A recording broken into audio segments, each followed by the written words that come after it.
الحمد لله نحمده ونستعينه ونستغفره ونؤمن به ونتوكل عليه ونعوذ بالله من شرور أنفسنا ومن سيئات أعمالنا من يهده الله فلا مضل له ومن يضلله فلا هادي له ونشهد أن لا إله إلا الله وحده لا شريك له ونشهد أن سيدنا وحبيبنا وشفيعنا وسندنا محمدا عبده ورسوله صلى الله تعالى عليه وعلى آله وأصحابه وبارك وسلم تسليما كثيرا كثيرا. أما بعد فأعوذ بالله من الشيطان الرجيم. بسم الله الرحمن الرحيم.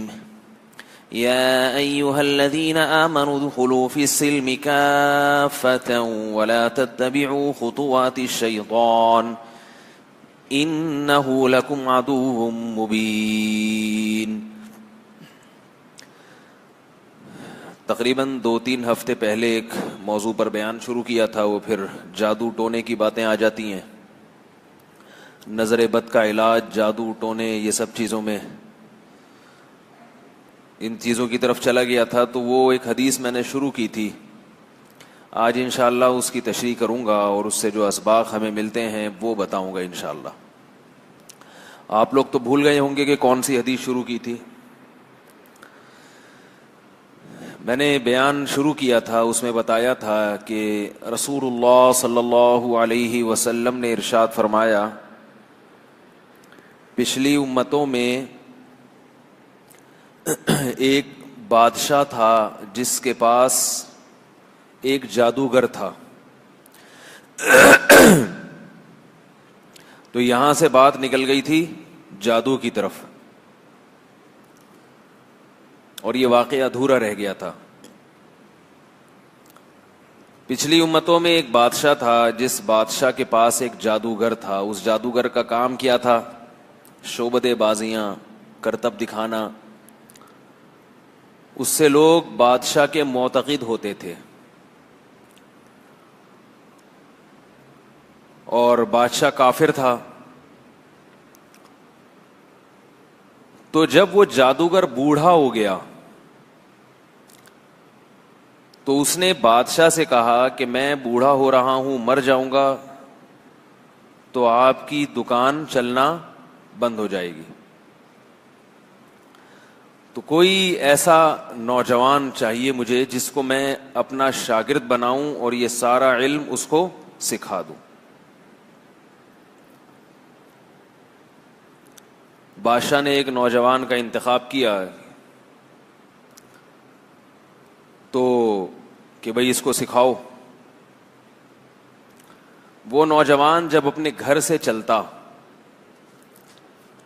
تو راستے میں ایک راہب کا گھر تھا. راہب، یہ وہ دور تھا جب عیسائی مذہب برحق تھا، اسلام ابھی دنیا میں نہیں آیا تھا. اسلام کے دنیا میں آنے سے پہلے کون سا مذہب برحق تھا یہ تو آپ کو معلوم ہوگا نا، حضرت عیسیٰ علیہ الصلوۃ والسلام کا دین. تو وہ نوجوان آیا کرتا جادوگر کے پاس. راستے میں راہب کا گھر تھا تو تھوڑی دیر کے لیے اس کے پاس بھی بیٹھ جایا کرتا. راہب کس کی باتیں کرتا تھا؟ اللہ کی. راہب کے پاس سے اٹھ کے جاتا، پھر جادوگر کے پاس جا کے بیٹھتا. واپسی میں پھر راہب کے پاس سے ہوتا ہوا جاتا. تو راہب کے پاس ایک سفر میں 2 دفعہ اور جادوگر کے پاس، بولو بھائی، 1 دفعہ. تو رنگ کس کا چڑھنا تھا؟ راہب. سے کیا پتا چلا کہ بھائی اپنے بچوں کو انسان کا بچہ اگر بنانا ہے تو ٹی وی کے پاس کم بٹھاؤ، علماء کے پاس زیادہ بیٹھاؤ. جتنی دیر وہ ٹی وی کے پاس بیٹھتا ہے نا، اس سے زیادہ دیر مولوی صاحب کے پاس بٹھاؤ اس سے وہ انسان کا بچہ بنے گا. ٹھیک. ابھی مسئلہ یہ نہیں ہے جو مذہب سے دور ہوتے ہیں نا, مذہب سے دور, وہ صرف اتنا نہیں ہے کہ وہ مذہب سے دور ہوتے ہیں, وہ انسانیت سے دور ہو جاتے ہیں. انسانیت سے یقین نہ آئے تو ان لوگوں کی زندگیوں کو جا کے پڑھو, ان کی زندگیوں کو دیکھو جو مذہب سے دور ہو چکے ہیں. وہ انسانیت سے دور ہیں, انسان نہیں ہے وہ. ہم یہ سمجھتے ہیں کہ انسان اس کو کہتے ہیں جو سوٹ ٹائی سوٹ بوٹ میں ایک بریف کیس ہاتھ میں ہو, نہا دھو کے گھر سے نکلا ہو خوشبو لگا کے, اور ایک لینڈ کروزر میں بیٹھا ہو اور صبح صبح آفس جا رہا ہو, ٹائم پہ پہنچ جائے. ہم سمجھتے ہیں انسان ہے, چاہے وہ اندر سے درندہ ہو. اگر انسان کی یہ تعریف ہے تو ایسے بہت بڑے بڑے ڈاکو اور بڑے بڑے سفاک لوگ بڑے بڑے عہدوں پر پہنچے ہیں, لیکن آپ ان کا لائف اسٹائل, ان کا لباس دیکھو گے تو آپ کو لگے گا کہ ان سے بہتر انسان دنیا میں کوئی ہے ہی نہیں, مگر وہ کروڑوں اربوں اربوں روپے کھا کے بیٹھے ہوئے ہیں, بہت سارے غریبوں کا خون چوس کے بیٹھے ہوئے ہیں. میں نے ایک دفعہ بیان میں پہلے بھی ذکر کیا کہ ہمارے ملک کے ایک وزیر خزانہ تھے ماضی میں, نام نہیں لوں گا میں, کیونکہ جو ہمارے ہاں تھے ہوتے ہیں نا وہ بھی بڑے پاورفل ہوتے ہیں تو بہت ہی دور کی, یعنی ہیں جو ابھی ہیں ان کے تو کیا کہنے, لیے جو تھے ہوتے ہیں ماضی کے, ظاہر ہے وزیر خزانہ تھے تو کتنے خزانے جمع کیے ہوں گے انہوں نے. تو سابق وزیر خزانہ تھے, انہوں نے ایک عالم کو بتایا کہ میں نے کروڑوں روپے زکوٰۃ کی مد میں بینکوں سے ہڑپ کیے ہیں, جو زکوٰۃ کے پیسے بینکوں میں پڑے ہوئے تھے, جبکہ وہ ٹھیک ٹھاک پیسے والے آدمی تھے. اب آپ بتاؤ کہ انسان اگر چوری بھی کرتا ہے, ڈکیتی بھی کرتا ہے, تو کسی مالدار آدمی سے چوری کرتا ہے وہ بھی غلط ہے, لیکن جس بیچارے کے پاس کھانے کو کچھ بھی نہیں ہے اس سے ڈکیتی کرنا. وہ ایک ڈاکو کسی کے گھر میں گیا نا, ڈاکوؤں میں بھی اللہ نے تھوڑی سی نرم پہلو رکھا ہوتا ہے ڈاکوؤں میں بھی. ایک ڈاکو کسی کے گھر میں گیا, غریب آدمی کے گھر میں چلا گیا, غلطی سے تلاش کرتا رہا کچھ نہیں ملا, تو اس کو اٹھایا اور 50 روپے دے کے چلا گیا.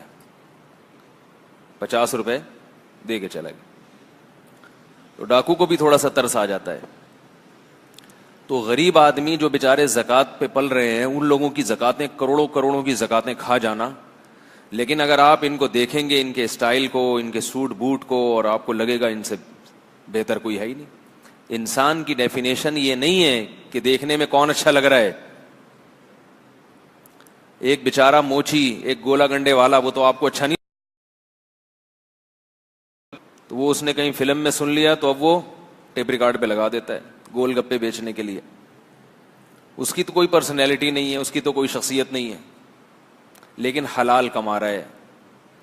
گانا لگا کے تو اچھا نہیں کر رہا, مگر بہرحال جو کما رہا ہے, جو کچھ چیز بیچ کے کما رہا ہے نا, لوگوں کی جیبیں تو نہیں کاٹ رہا. تو جو لوگ مذہب سے دور ہو جاتے ہیں, اس زمانے کی بات کر رہا ہوں, وہ مسلمان دور کی بات, وہ انسانیت کے دائرے سے باہر نکل جاتے ہیں. اگر آپ کو کوئی کافر انسان نظر آتا ہے تو میرے پاس لاؤ, میں بتاؤں گا کہ یہ انسان نہیں ہے. آپ کے پاس وہ چشمہ نہیں ہے جس چشمے سے ہم دیکھتے ہیں. اگر اس مذہب کو فالو نہ کرنے والوں میں کوئی خوبی ہوتی تو اللہ نے جنت کو اسلام کے ساتھ مشروط نہ کر دیا ہوتا. جنت کو اسلام کے ساتھ مشروط کر دیا اللہ نے. وَمَن يَبْتَغِ غَيْرَ الْإِسْلَامِ دِينًا فَلَن يُقْبَلَ مِنْهُ. اللہ نے کہا کہ جس نے اسلام کے علاوہ کسی اور لائف اسٹائل کو فالو کیا, دین کا مطلب کیا ہے؟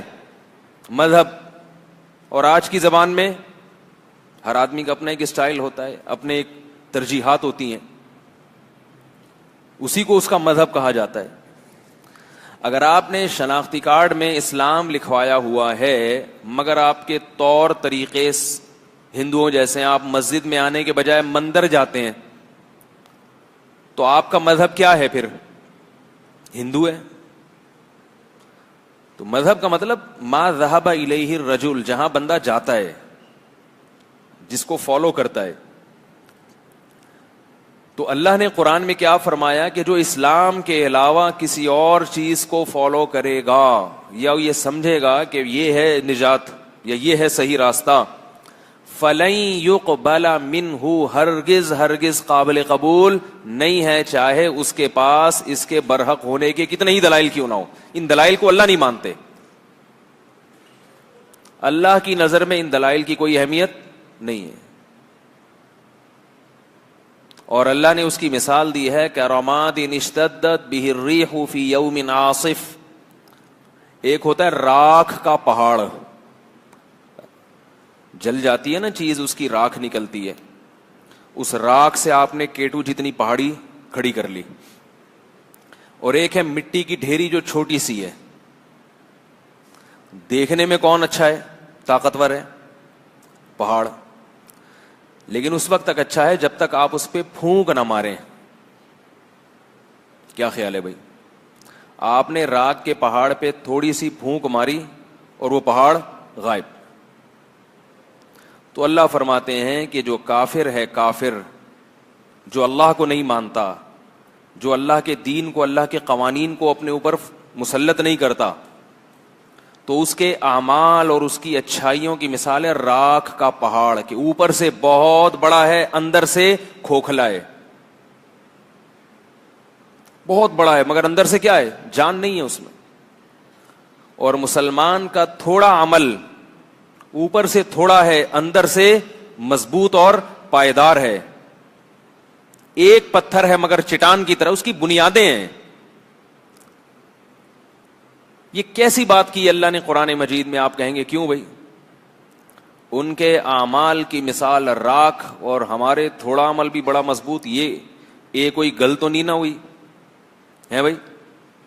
غیر مسلم بھی یہی سوال پوچھتے ہیں کہ تم کچھ بھی نہیں کرو پھر بھی جنت میں جاؤ گے، ہم سب کچھ کر کے بھی جہنم میں. یہ کون سا اسلام ہے بھائی؟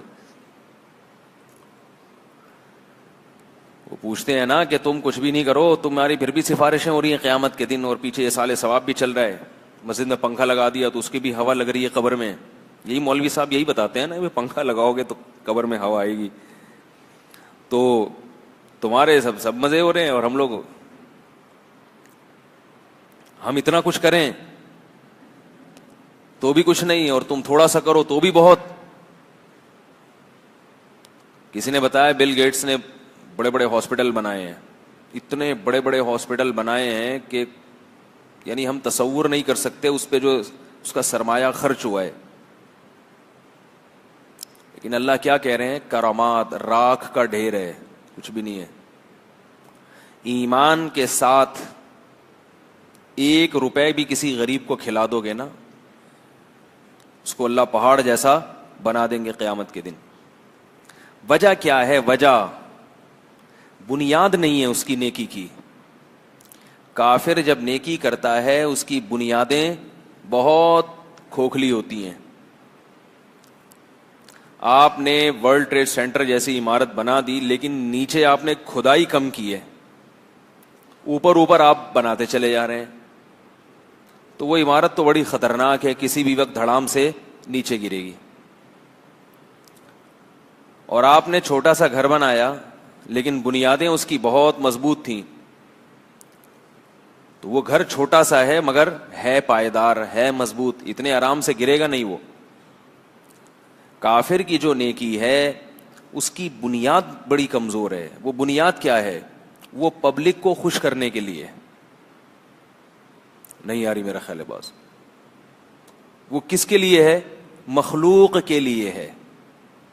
مسلمان کی تھوڑی سی نیکی کس کے لیے ہے؟ خالق کے لیے، بنانے والے کے لیے.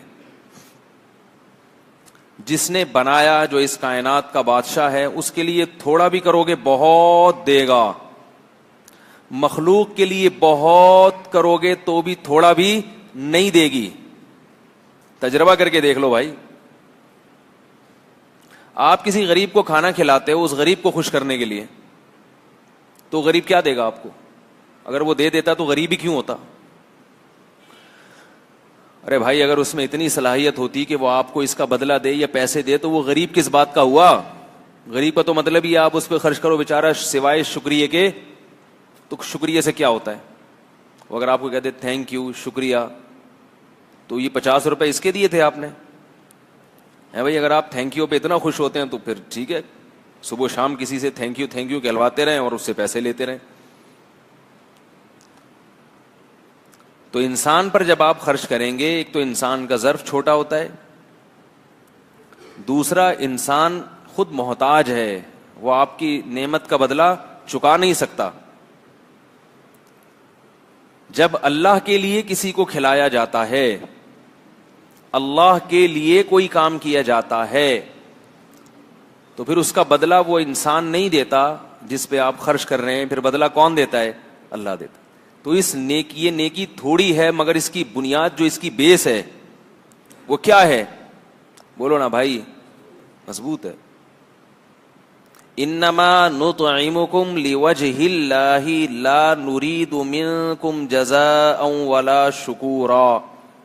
فرمایا ہمارے نیک بندے جب لوگوں کو کھلاتے ہیں تو کہتے ہیں کہ ہم تمہیں کھلا رہے ہیں اللہ کو خوش کرنے کے لیے، تم سے ہمیں نہ شکریہ چاہیے نہ اس کا بدلہ چاہیے.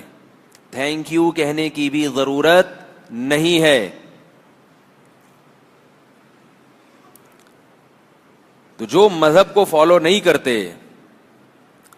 ان کی زندگیوں سے خالق کا، گاڈ کا، اللہ کا تصور نکل جاتا ہے. جب اللہ کا تصور نکل گیا ان کی زندگیوں سے تو بس پھر آپ جانے، مخلوق جانے. تو اللہ کہیں گے جن کے لیے کیا ہے ان سے بدلہ لو، مجھ سے کیوں لے رہے ہو بھائی؟ جن کے لیے کیا ہے ان سے لو نا. تو انہوں نے تو دے دیا نا، اخباروں میں نام بھی آ گئے، کیمرے میں تصویریں بھی آ گئیں، بھائی اتنا بڑا سخی ہے، ایوارڈ بھی مل گئے، تو مل گیا نا، بس اور کیا چاہیے؟ کیا خیال ہے بھائی؟ دوسری بات یہ کہ کافر کی نیکی میں اس لیے بھی مضبوطی نہیں ہے کہ کافر، ہم لوگ نیکی کا تعین، کافر بڑی نیکی کر ہی نہیں سکتا، یہ بات سمجھنے کی ہے. کافر جو ہے، جو اسلام کو فالو نہیں کرتا، جو توحید کا قائل نہیں ہے. اسلام کیا ہے؟ توحید ایک خدا. اگر آپ اللہ کے ساتھ کسی کو شریک کرتے ہیں تو پھر ایسے اللہ کو ماننا نہ ماننا برابر ہے. آپ نے ابا کو کہہ دیا کہ ابا آپ بھی میرے ابا ہیں، آج سے میں آپ کا احترام کروں گا اور وہ بھی میرے ابا ہیں، تو ابا کہیں پھر وہی ہیں، میں نہیں ہوں بھائی. غیرت مند شرکت برداشت نہیں کرتا، اس کو غصہ آتا ہے. تو اللہ تو سب سے زیادہ طاقتور ہے. لم یکن لہو کفوا احد، اس کا تو ہم پلہ کوئی ہو نہیں سکتا. اس کے ساتھ اگر کسی کو شریک کر لیا تو پھر اللہ کہتے ہیں ایسا ماننا نہ ماننا برابر ہے. یہ صرف اسلام ہے جو توحید کی دعوت دیتا ہے کہ ایک خدا جس نے بنایا، اس کے علاوہ کوئی بھی نہیں. کیونکہ جو مشرک ہے نا وہ اللہ کو بھی مانتے ہیں، اللہ کے ساتھ ساتھ دوسروں کو بھی، بلکہ وہ اللہ سے زیادہ دوسروں کو خوش کرنے کی کوشش میں لگے، دوسرے معبودوں. جو یا رسول اللہ مدد والے ہیں نا، یا اللہ مدد کا نعرہ کم لگاتے ہیں، یا رسول اللہ مدد کے زیادہ لگاتے ہیں. اللہ کا مشکل کشا ہونے پر بیانات اتنے نہیں کرتے جتنے رسول کے مشکل کشا ہونے پر بیانات کریں گے. ہے بھائی جو اصل مشکل کشا تو اللہ ہے نا، اور اس نے کسی کو مشکل کشا نہیں بنایا. لیکن اگر آپ کا عقیدہ ہے غلط ہے کہ بھائی رسول بھی مشکل کشا ہیں، تو آپ کے نظریے کے مطابق بعد میں ہے نا، تو پہلے تو اللہ ہے. تو آپ دیکھ لیں. تو اس لیے اللہ کو ایسا ماننا قبول ہی نہیں ہے. اللہ کہتے ہیں پھر میں نہیں ہوں. کوئی بھی غیرت مند اپنی حکومت میں شرکت برداشت نہیں کرتا. اللہ نے مرد کو گھر کا سربراہ بنایا ہے، اب وہ اس سربراہی میں دوسرے کی شرکت برداشت بولو بھائی نہیں کرے گا. بات ٹیکنیکل قسم کی آگے کہہ دوں، ہے بڑی خطرناک، کہہ دوں پھر وہ لوگ ناراض ہو جاتے ہیں. ہوتی کیسی ہے شرکت؟ جب آپ گھر کے سربراہ ہیں تو آپ اپنے گھر میں اپنی ساس کی مداخلت برداشت کرو گے معذرت کے ساتھ؟ بولو بھائی. یہ ساسوں سے خصوصی خطاب کر رہا ہوں. جتنی بھی ساسیں اس وقت میرا بیان سن رہی ہیں یا سنیں گی، اللہ کا واسطہ اپنی بچیوں کو، گھروں کو اجاڑا مت کریں. اس کو بول دے کہ تمہارے گھر کا سربراہ یہ ہے میرا داماد, اس کی چلے گی, میری نہیں چلے گی, مجھے نہیں آ کے شکایتیں لگایا کرو. بچے کہاں پڑھیں گے اسکول میں, کتنی فیسیں ہوں گی, پڑھیں گے کہ نہیں پڑھیں گے, مدرسے میں جائیں گے, اسکول میں جائیں گے, اسکول کون سا ہوگا. اس میں سسرال کی مداخلت سے نقصان ہوتا ہے, فائدہ نہیں ہوتا. نہیں آ رہی میرا خیال ہے.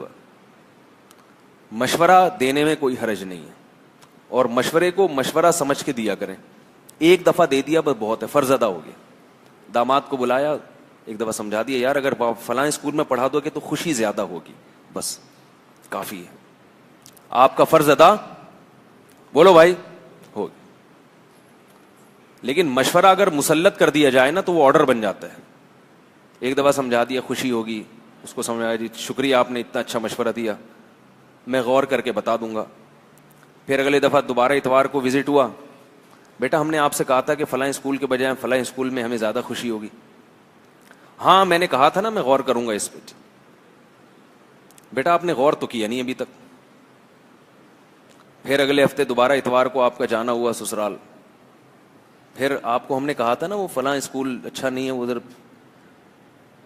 تو اب کیا ہے یہ, اب یہاں سے تعلقات کیا ہوں گے, خراب. بچے کے لیے فلاں اسکول میں پڑھنا اتنا ضروری نہیں ہے. ماں باپ میں محبت اور اتحاد ہونا زیادہ. تعلیم نہ آئے کوئی اتنا بڑا مسئلہ نہیں ہے. ماں باپ کی لڑائیوں سے بچہ بگڑ جائے تو وہ ڈاکٹر بن کے بھی کسی کام کا نہیں ہے. نہیں آ رہی سمجھ میں تو چھوڑ دیں بھائی, کیا خیال ہے.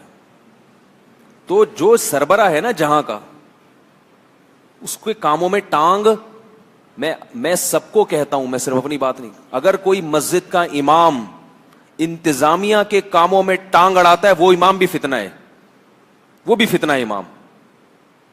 اور ٹانگ اڑاتے ہیں بہت سے امام لوگ. مسجد جب بنی ہے تو انتظامی معاملات کے لیے امام کو رکھا گیا ہے یا کمیٹی کو رکھا گیا ہے؟ جو کمیٹی کا کام ہے اس میں امام کو چاہیے کہ امام ٹانگ نہ اڑائے, اور جو امام کا کام ہے اس میں چاہیے کمیٹی کو کہ وہ ٹانگ نہ اڑائے. اب مسجدوں میں ہو کیا رہا ہے, امام صاحب کمیٹی کی نہیں چلنے دیتے. اب کمیٹی والوں کی خواہش ہے کہ فلاں جگہ کچھ بنایا جائے, امام صاحب کہتے نہیں یہاں نہیں بنایا جائے, وہاں بنایا جائے. یہ ہو رہا ہے مسجدوں میں. امام صاحب کہتے ہیں چندہ میرے ہاتھ میں آئے, انتظامیہ کہتی ہے کہ ہم لوگ جب ہیں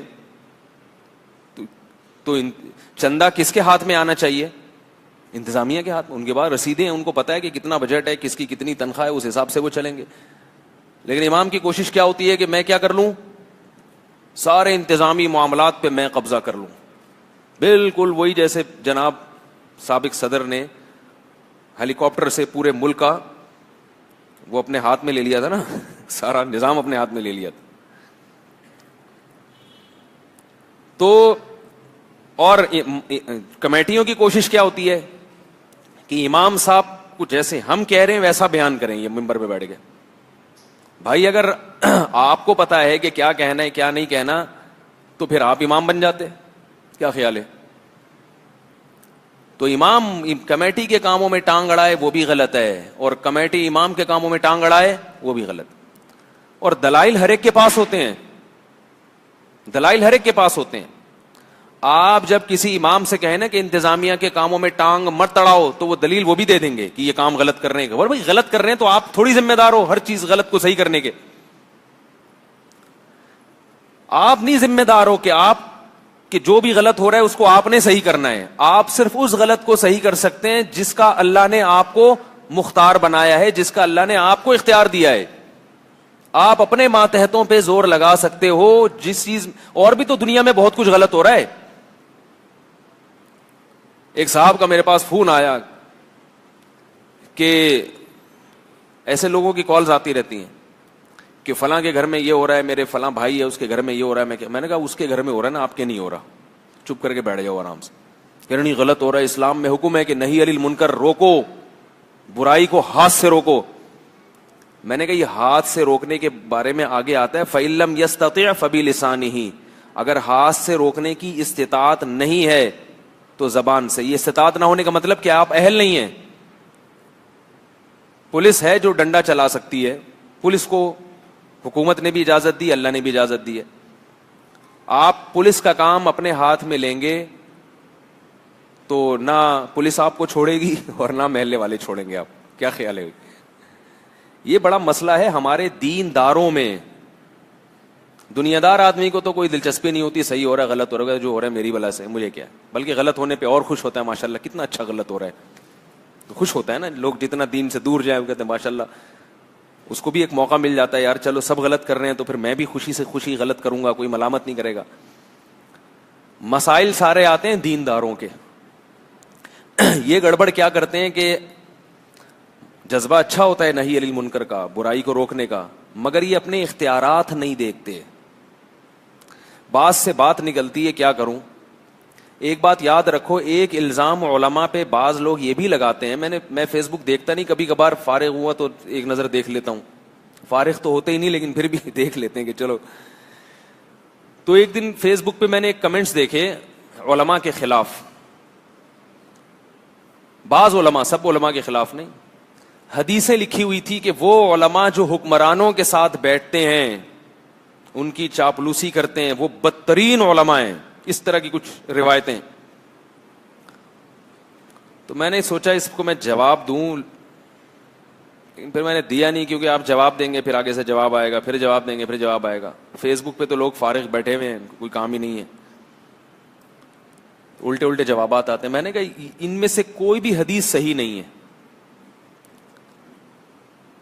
حکمرانوں کی چاپلوسی ایک الگ چیز ہے, حکمران کا ادب اور احترام الگ چیز ہے. شریعت میں حاکم جو ہے نا, حاکم جس کے پاس پاور ہے, حکومت ہے, چاہے وہ ظالم ہو فاسق ہو, اس کے احترام کا حکم ہے شریعت میں. اس کی توہین کی, اس کی بے عزتی کی اجازت نہیں ہے. نہیں آ رہی میرا خیال ہے بات. علماء پر واجب ہے کہ وہ حاکم کا احترام کریں. ہاں احترام ایک الگ چیز ہے, مکھن لگانا, اس کی غلط پالیسیوں پہ اس کی تعریفیں کرنا, یہ ایک الگ چیز ہے. ایک صاحب کہنے لگے کہ حدیث میں تو آتا ہے بہترین جہاد ظالم بادشاہ کے سامنے حق بات کہنا ہے, یہ تو بہترین جہاد ہے. میں نے کہا بالکل صحیح ہے. پہلی بات بادشاہ کے سامنے کہنا, ہمارے ہاں سامنے جتنے یہ فیس بک پہ بھی کمنٹس کر رہے ہیں نا, اس کے سامنے بھی کوئی وزیر اعظم بیٹھا ہوا ہو نا, پھر دیکھو یہ لکھ کے بتائے, پھر تو یس سر جی سر میں لگا رہے گا یہ. اور حق بات کہنا ہے, اس کی توہین کرنا نہیں ہے. حق بات تو کہنی چاہیے ادب احترام کے دائرے میں رہ کر. اللہ تعالیٰ نے موسیٰ علیہ السلام کو جب فرعون کے مقابلے میں بھیجا تو کیا کہا, قولا لہ قولا لینا لعلہ یتذکر او یخشی, اس فرعون سے نرم لہجے میں بات کرو شاید یہ نصیحت حاصل کر لے. ہزاروں لاکھوں بچوں کا قاتل, اس کے پاس موسیٰ کلیم اللہ کو بھیجا جا رہا ہے, اور اللہ کیا فرما رہے ہیں کہ نرم لہجے میں بات کرو شاید سدھر جائے. جب سدھرنے کی امیدیں ختم ہو گئی اور ظلم بڑھتا رہا تو پھر حضرت موسیٰ علیہ السلام نے فرعون کے خلاف بد دعا کی ہے. ظالم کے خلاف بد دعا کرنا بھی جائز ہے, لیکن اگر آپ ظالم حاکم کے سامنے اس کی توہین کرو گے, اس سے تمیز سے بات نہیں کرو گے, تو اس میں اس کا کوئی بھی نقصان نہیں ہے, آپ کی ایسی کی تیسی ہو جائے گی معذرت کے ساتھ. اور میں نے ان علماء کو, بعض ان علماء کو جو بہت زیادہ ممبر پہ بولتے تھے ناظم کے خلاف اور فلانے کے خلاف اور اس طرح, جب بعد میں وہ بلی آئی تو وہی بالکل ریورس ہو کے بہت اچھے ہو گئے. ایک صاحب نے مجھے کسی تنظیم کے بارے میں بتایا, وہ بڑی ظالم تنظیم تھی کہ یہ اس کے جو ہے نا وہ کینڈیڈیٹ ہیں اور اسمبلی کے ممبر ہیں, آپ ان سے اتنی تمیز سے سلام کیوں کرتے ہیں؟ میں نے کہا میں اس لیے نہیں کرتا کہ کس تنظیم کے ہیں, میں اس لیے کرتا ہوں کہ بندہ اسمبلی میں پہنچ چکا ہے. جو پہنچ چکا ہے تو حکومت میں اس کا حصہ ہے, تمیز سے بات کرنا فرض ہے. مکھن لگانے کی بات نہیں کر رہا کہ آپ چاپلوسی شروع کر دیں, ٹھیک ہے نا, یہ بھی غلط ہے, لیکن کہیں نظر آئے تمیز سے سلام, السلام علیکم, وعلیکم السلام, خیریت سے ٹھیک ہے, آپ کی خیریت, آئیں چائے شائے ہو جائے, نہیں چلو ٹھیک, یہ سمجھ آئی بات, یہ ضروری ہے. کیونکہ صحیح حدیث ہے، نبی صلی اللہ علیہ وسلم نے فرمایا انزل الناس منازلہم، لوگوں سے ان کے مرتبے کے موافق پیش آؤ. ہمارے ہاں افراط و تفریط ہوتا ہے، یا تو توہین شروع کر دیتے ہیں، اس کی تذلیل، جس سے اپنا ہی نقصان ہوتا ہے. آپ جب حاکم کے خلاف آپ اس کی توہین شروع کر دو گے تو پاور تو اللہ نے حاکم کو دی ہے. آئندہ جب آپ کو کوئی کام حکومت سے پڑا تو وہ کرے گا آپ کا کام. اگر آپ یہ کہتے ہو مجھے کوئی کام ہی نہیں پڑے گا تو یہ بھی غلط ہے. کام تو ذاتی کام نہیں پڑا، دینی کام پڑتے ہیں. مدارس والوں کو بھی حکمرانوں سے کام پڑتے ہیں. کتنی مساجد کے امام ہیں کہ مسجد ٹوٹنے کا آرڈر آ گیا، ان کے حکمران طبقے سے تعلقات تھے، اس تعلقات کو استعمال کر کے انہوں نے مسجد کو گرنے سے بچا لیا. تو یہ فائدہ کس کا ہوا؟ مذہب کا فائدہ ہوا نا، دین کا فائدہ ہوا. تو بعض لوگ کیا کرتے ہیں کہ توہین پہ اتر آتے ہیں، اور بعض لوگ کیا کرتے ہیں چاپلوسی. تو شریعت میں اعتدال کا حکم ہے کہ حاکم کی چاپلوسی مت کرو، اس کی غلط باتوں میں اس کی تائید مت کرو. وہ غلط کام کر رہا ہے تو یہ کبھی نہ کہو کہ جو بھی کر رہے ہیں یہ صحیح کر رہے ہیں، جو غلط ہے وہ غلط ہے.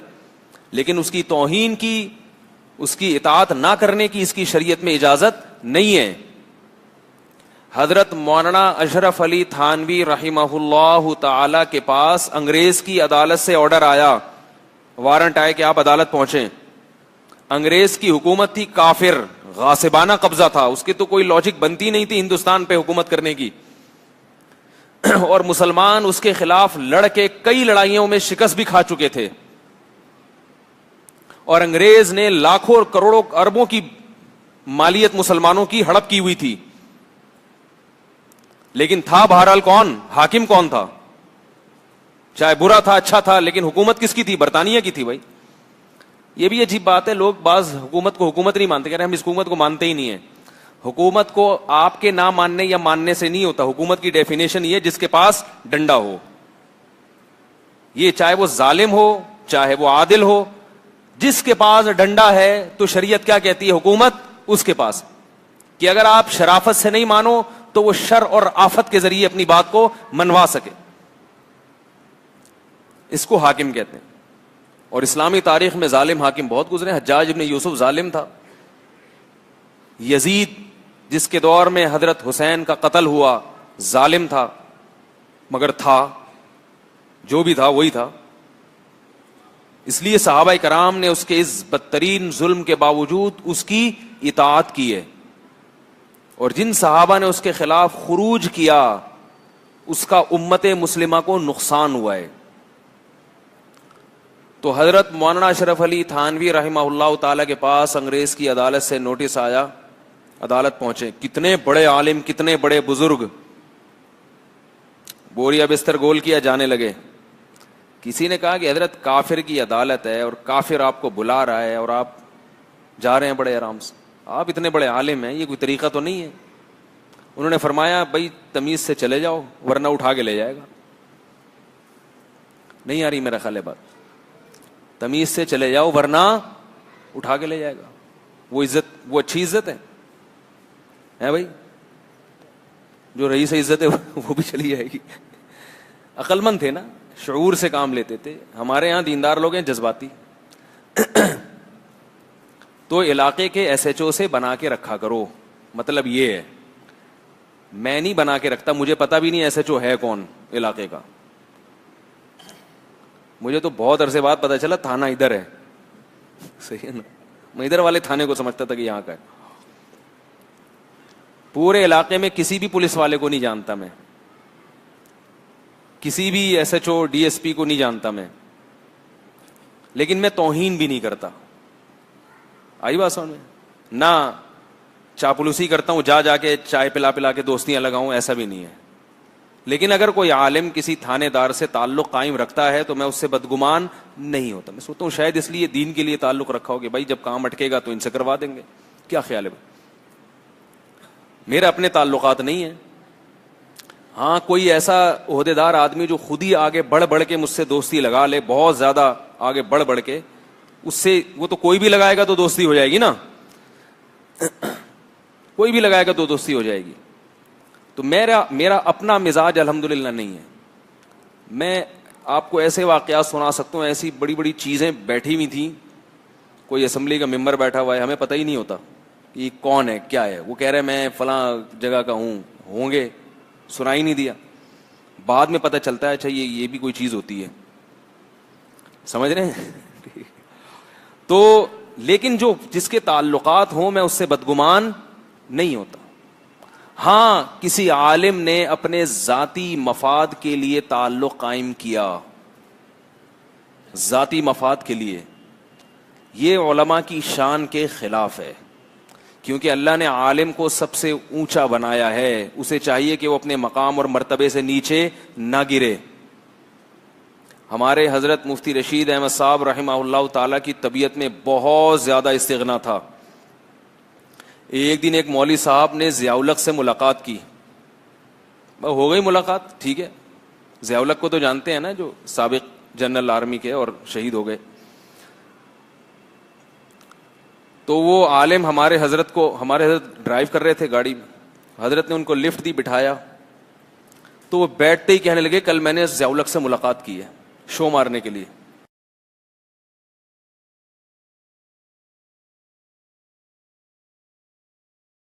پھر وہاں حضرت نے فرمایا کہ میں ان سے یہ بات کہوں گا تو یہ مان جائیں گے. لوگوں نے کہا امید نہیں ہے. حضرت نے فرمایا واپس جا رہا ہوں, مجھے ملاقات نہیں کرنی ہے. یہ استغنا تھا, نہ توہین. یہ نہیں کہ پھر حضرت نے اس کے خلاف پمفلیٹ شائع کیا, ممبر پہ بیٹھ کے اس کے خلاف بیانات شروع کیا, ایسا بھی نہیں. نہ توہین کرنے کا حکم ہے اور نہ چاپلوسی کرنے کی اجازت. اعتدال سے چلنے کا ہمیں حکم دیا, لیکن توہین کرنے کی اجازت نہیں ہے. بعض لوگ شو مارتے ہیں کہ میں کسی کو لفٹ نہیں کراتا. نبی صلی اللہ علیہ وسلم نے فرمایا انزل الناس منازلہم. آپ صلی اللہ علیہ وسلم کے پاس جب غیر مسلموں کے وفود آیا کرتے تھے, وفد, تو ان میں جو سردار ہوتے تھے آپ صلی اللہ علیہ وسلم ان کا اکرام بھی کیا کرتے تھے اور ان کو ہدایہ بھی دیا کرتے تھے, حالانکہ وہ اسلام دشمن تھے. لیکن جب وہ وفد کی شکل میں آ رہا ہے تو آپ صلی اللہ علیہ وسلم ان سرداروں کا اکرام کرتے. وہ غیر مسلم تھے, اسلام دشمن تھے, مگر آپ صلی اللہ علیہ وسلم ان کی اس حیثیت کو دیکھ کے کہ یہ ان کا سردار ہے, قوم کا سردار ہے, قوم کا رئیس ہے, تو آپ صلی اللہ علیہ وسلم ان کو ہدایہ بھی دیا کرتے تھے. آج اگر کوئی مولوی صاحب کسی کو, حاکم کو کوئی گفٹ دے دے نا, اور وہ کیمرے کی آنکھ اس کو نوٹ کر لے, تو بس قیامت تک اس کے خلاف ایک پروپیگنڈا شروع ہو جاتا ہے کہ یہ بکے ہوئے لوگ ہیں. یہ میں اس لیے کہہ رہا ہوں کہ ابھی جامعۃ الرشید میں سالانہ کانوکیشن ہوئی, تو اس میں ملک کے بڑے بڑے لوگوں کو بلایا گیا, وکلاء کو, ججز کو, آرمی کے آفیسرز کو, نیوی کے آفیسرز کو. تو اس کے خلاف بھی ایک پروپیگنڈا ہو رہا ہے کہ یہ لوگ بک گئے ہیں. افتخار چودھری کو بلایا انہوں نے, اتنے گھٹیا آدمی کو, یعنی ان لوگوں کے کمنٹس ہیں. چیف جسٹس افتخار چودھری آپ نے سنا ہوگا نا, جن کے مشرف سے بڑے اچھے تعلقات تھے. تو جامعۃ الرشید نے ان کو بھی بلایا. اس پہ بعض لوگوں کی یہ ہو رہا ہے کہ یہ اتنے بڑے بڑے لوگوں کو بلایا جا رہا ہے اور ایسے ظالم لوگوں کو, ظالم کا تو گلا دبانے کا حکم ہے, گلا دبانے کے لیے بلایا ہوتا تو بہت اچھی بات تھی. ان کو تو بٹھا کے اسٹیج پہ کھڑا کر کے تقریر کروا دی. یاد رکھو جو آدمی جس لیول کا ہوتا ہے اس کو دین کی دعوت اسی لیول پہ آ کے دینی پڑتی ہے. نہیں آ رہی میرا خیال ہے بات؟ جو آدمی جس لیول کا ہوتا ہے نا اس کو پہلے اتنی عزت دینی پڑتی ہے, اس کے بعد پھر وہ آپ کی بات شوق سے سنے گا. یہ قرآن سے بھی ثابت ہے, حدیث سے بھی ثابت ہے, اسلاف کے عمل سے بھی ثابت ہے. ایک صاحب کہنے لگے اس کو اتنا مہنگا ہوٹل دیا رہائش کے لیے ان لوگوں نے. میں نے کہا آپ لے جاتے اپنے گھر میں, کیا خیال ہے؟ ایک آدمی چیف جسٹس رہا ہے, اس کو تو مہنگا ہوٹل ہی ملے گا بھائی. بدگمانیاں کسی کے عمل کے دو پہلو نکلتے ہیں نا, اچھا اور برا. تو ہماری قوم کی کوشش ہے برے پہلو پر ہی لے کر جاؤ اس کو, اچھا مطلب کبھی نہ تلاش کرو. بعض کہنے لگے یہ سب چندے کے لیے ہو رہا ہے. اگر چندے کے لیے ہو رہا ہے تو بہت اچھا ہو رہا ہے بھائی, کیا خیال ہے؟ مدرسہ چندے کے بغیر چلے گا ہے بھائی؟ چندے کے لیے بھی تمیز سے چندہ ہو رہا ہے. وہ ایک چندے کا طریقہ کہ آپ کشکول لے کے بسوں میں پہلے نماز کے فضائل بیان کرو, اس کے بعد کہو مسجد زیر تعمیر ہے. اس میں عزت زیادہ ہے یا اس میں زیادہ ہے؟ نہیں یار, سمجھ میں میرا خیال ہے. میں ایک دفعہ بس میں سفر کر رہا تھا, ایک نمازی بھائی چڑھے, انہوں نے آدھا گھنٹہ نماز کے فضائل پر بیان کیا. میں بڑا خوش کہ دیکھو سفر میں نماز کی لوگ چھوڑ دیتے ہیں, تو انہوں نے ماشاءاللہ کتنا اچھا کام کیا کہ نماز کی فضیلت بیان کی.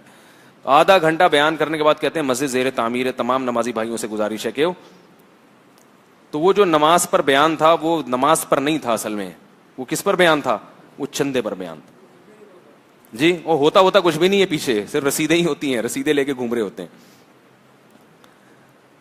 تو حکمران طبقے کو دین پر لانے کے لیے, دین کے قریب کرنے کے لیے وہی طریقہ ہے, یا تو ایک طریقہ یہ ہے کہ تلوار اٹھاؤ اور جہاد کرو,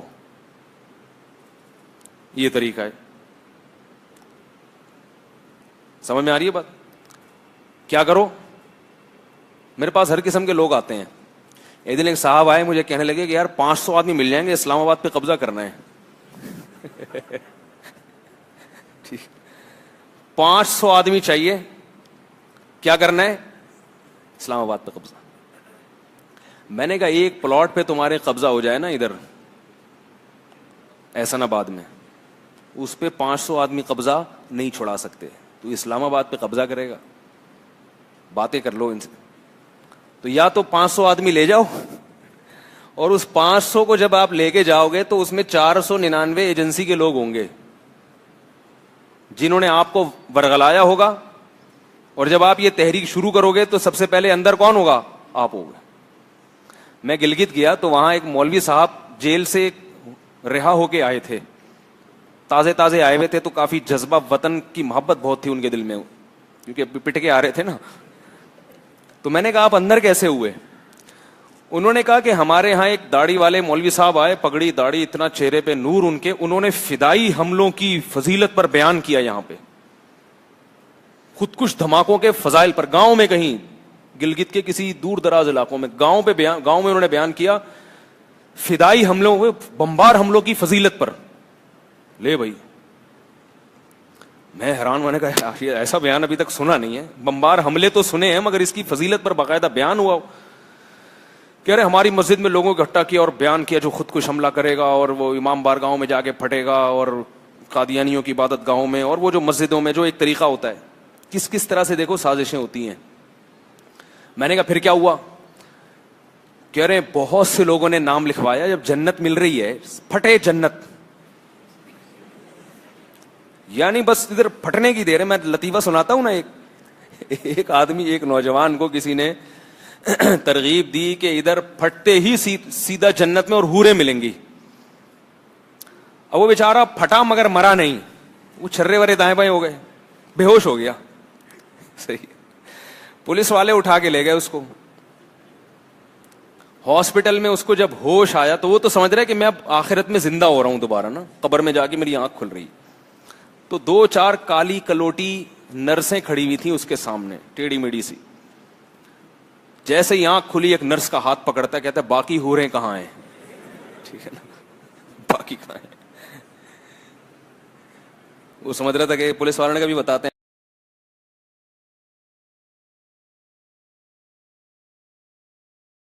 تو ہمیں بعد میں پتا چلا کہ جس نے تقریر کی اور نام لکھا وہ خود مخبر ہے. تو چونکہ کہہ رہے ہیں سب سے پہلے نام میں نے لکھا تو سب سے پہلے اندر میں گیا. میں نے کہا پھر چھوٹے کیسے؟ تو اس نے بتایا ہم لوگ 30 بہن بھائی ہیں, اور ہمارے ابا دادا کی بھی پتہ نہیں کتنی شادیاں تھیں, تو وہ 38 چچا ہیں, اور کچھ اس طرح کے ہول سیل کے حساب سے چچا اور پھوپھی رکھے ہوئے تھے انہوں نے, خالہ والا. تو اتنا بڑا خاندان ہے کہ وہ ہر ایک نے چھڑوانے کی کوشش کی تو چھوٹ گیا, ورنہ چھوٹنے والا. میں نے کہا دیکھو کام آ گیا نا, یہاں بھی شادیاں ودیاں کام آ گئی, یہاں بھی کیا خیال ہے, کام آ گئی, خاندان کام آ گیا, ورنہ وہ گئے تھے. کون چھوڑتا ہے کوئی فدائی حملہ کرنے والا؟ گورنمنٹ چھوڑے گی, اور چھوڑنا بھی نہیں چاہیے, کسی بھی وقت کہیں بھی جا کے پھٹ جائیے. تو یا تو پھٹو, حکومت اپنے ہاتھ میں لو, اور جب نہیں ہو سکتا ایسے تو میرے بھائی پھر حکمرانوں کو پر تمیز سے محنت کرو, تاکہ ان میں جس کی قسمت میں ہدایت ہے وہ سیدھے راستے. یہ جامعۃ الرشید کی پالیسی ہے. کسی کو اس سے اتفاق ہے تو ٹھیک ہے, اختلاف ہے تو پھر جو تمہیں سمجھ میں آتا ہے تم اس طرح سے کام کر لو. اب کسی کی نیت پہ شبہ کرنا کہ وہ اس کو بلا کے کیوں, یہ اتنے بڑے بڑے لوگ جو جن میں بہت سے کرپٹ بھی تھے, ان کا علماء کی دعوت پہ آ جانا یہ اس کی علامت ہے کہ یہ اسلام کے بارے میں کچھ نہ کچھ نرم گوشہ رکھتے ہیں، ورنہ مولوی کی دعوت پر یہ کبھی لبیک نہ کہتے. نہیں آ رہی میرا خیال ہے بات سمجھ، کیونکہ ان کو پیسے نہیں ملتے یہاں آنے کے. جامعہ صرف اسٹیج پہ لایا تو ایک بیان کروایا، چلو شاباش جائیے. تو کہاں سے کہاں بات چلی جاتی ہے. تو نبی صلی اللہ علیہ وسلم نے فرمایا انزل الناس منازلہم، جو آدمی جس طبقے کا ہو نا اس کے ساتھ اسی طرح سے سلوک کرنا چاہیے، اس سے اسی طرح کا